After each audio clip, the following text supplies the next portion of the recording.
अक्सर वही लोग उठाते हैं सूरज पर उंगलियां, अक्सर वही लोग उठाते हैं सूरज पर उंगलियां, एक जुगनू तक को छूने की जिनकी हैसियत नहीं होती। हाय गाइस, मेरा नाम है वैभव, एक कहानी के साथ। एक मनीष नाम का लड़का था। वो चौथी क्लास में पढ़ता था। वो जिस तरह की हरकतें करता था उसकी वजह से क्लास के सभी बच्चे उसे पागल पागल बोलते थे। तभी भी ये बच्चा नाराज नहीं होता था, बल्कि वो ये सोचता था कि चलो, अपनी वजह से क्लास में रौनक तो आ रही, और उनको हंसाने के लिए वो उड़फटांग हरकतें करता था। ऐसे ही एक दिन लंच का टाइम था। सब बच्चे अपने अपने टेबल पर अपना अपना टिफिन खा रहे थे। मनीष ने भी अपना टिफिन खोला और देखा तो क्या, टिफिन में अंगूर थे। अंगूर देखकर मनीष के मन में एक खुरापाती आइडिया आया। तभी मनीष ने बच्चों की तरफ देखा तो सभी बच्चे मनीष को ही देख रहे थे।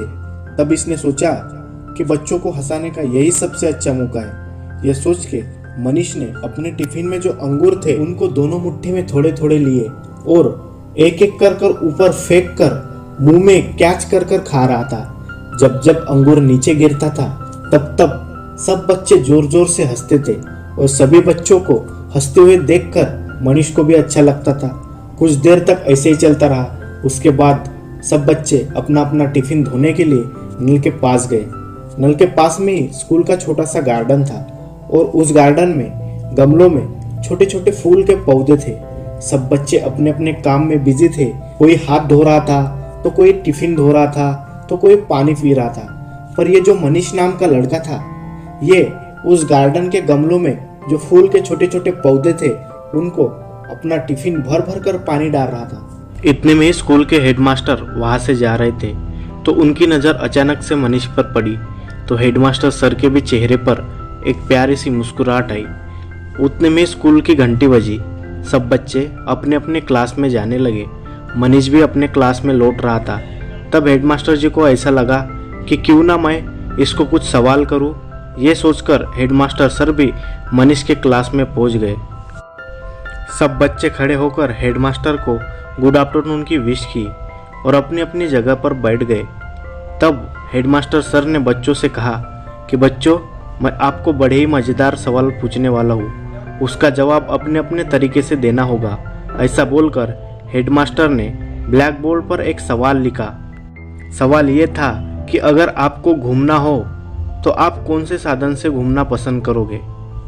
1 बाय 1 सब बच्चों को पूछा गया तो कोई बच्चा एरोप्लेन, हेलीकॉप्टर, कार तो कोई रेलवे, ऐसे ऐसे जवाब आते रहे। तो अब बारी आई मनीष की। जैसे ही मनीष अपने सीट पे खड़ा हुआ वैसे ही सब बच्चे हंसने लगे और ज़ोर ज़ोर से चिल्लाने लगे, पागल की बारी आई, पागल की बारी आई। इतने में हेडमास्टर ने सभी बच्चों को चुप कराकर मनीष को पूछा। तब मनीष ने बड़ी शांति से जवाब दिया कि सर, मैं साइकिल से घूमना पसंद करूँगा। फिर से सभी बच्चे हंसने लगे और फिर से हेडमास्टर सर ने क्लास के सभी बच्चों को चुप किया। मनीष का जवाब सुनकर हेडमास्टर सर को भी थोड़ी हैरानी हुई और फिर से मनीष को पूछा कि बेटा, तू साइकिल से क्यों घूमना चाहता है। तब मनीष ने बड़े ही शानदार तरीके से जवाब दिया। जवाब ये था कि सर, मुझे साइकिल चलाना बहुत पसंद है। अगर मैं साइकिल से घूमूंगा तो बहुत सारे फायदे हैं। कौन सा भी ईंधन नहीं लगेगा, और ईंधन नहीं लगेगा तो मेरे पैसे भी बच जाएंगे। और अगर मैं साइकिल से घूमूंगा तो कोई प्रदूषण भी नहीं होगा।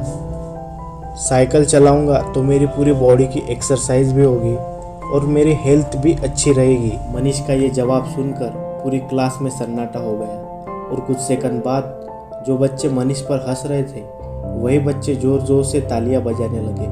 और मनीष का ये जवाब सुनकर हेडमास्टर सर बहुत ज़्यादा खुश हो गए और स्कूल के एनुअल फंक्शन डे के दिन मनीष को एक्स्ट्रा ऑर्डिनरी स्टूडेंट घोषित किया और अच्छा सा एक बैग भी गिफ्ट किया। कहानी से यह सीख मिलती है कि जब आप अपना पेशेंस, पोटेंशियल, अपनी ओरिजिनलिटी अपने साथ रखते हैं तो लोग आपके बारे में क्या सोचते हैं ये कुछ भी मैटर नहीं करता और एक ना एक दिन वक्त तो गवाही दे ही देगा। वीडियो के एंड में बस इतना कहना चाहूँगा, कुछ ऐसा करो कि आप हमेशा जिंदा रहो। अगर वीडियो पसंद आए तो प्लीज़ लाइक, शेयर और सब्सक्राइब करना ना भूलें।